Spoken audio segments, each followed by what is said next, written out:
Cette semaine, la police a vécu une semaine terrible. Au lendemain d'une manifestation historique de la profession dans la capitale, 4 policiers ont été tués au sein même de la préfecture de Paris. Ce jeudi à la mi-journée, un employé de l'administration a attaqué ses collègues à l'arme blanche.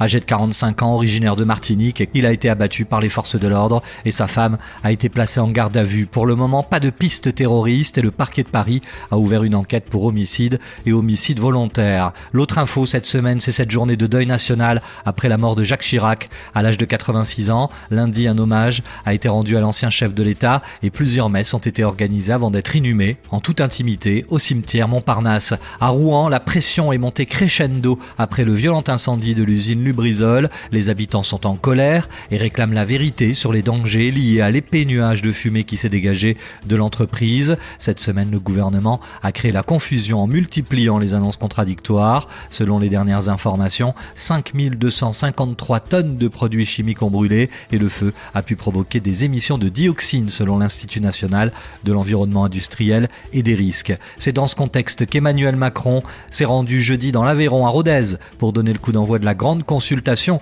sur la réforme des retraites. Le chef de l'État s'est notamment pris au jeu des questions-réponses durant au moins 3 heures avec sur place environ 500 personnes. Selon le président, l'âge légal de 62 ans ne bougera pas, mais les 42 régimes existants devraient fusionner via une retraite à points. Enfin, à l'étranger, le bilan est de plus en plus lourd après 3 jours de manifestations contre le gouvernement irakien. Il y aurait au moins 27 morts et plus de 600 blessés. Les forces de l'ordre vont jusqu'à tirer à balles réelles sur les manifestants et un couvre-feu a été instauré notamment dans la capitale Bagdad. Les manifestants dénoncent le chômage, la corruption et la dégradation des services publics.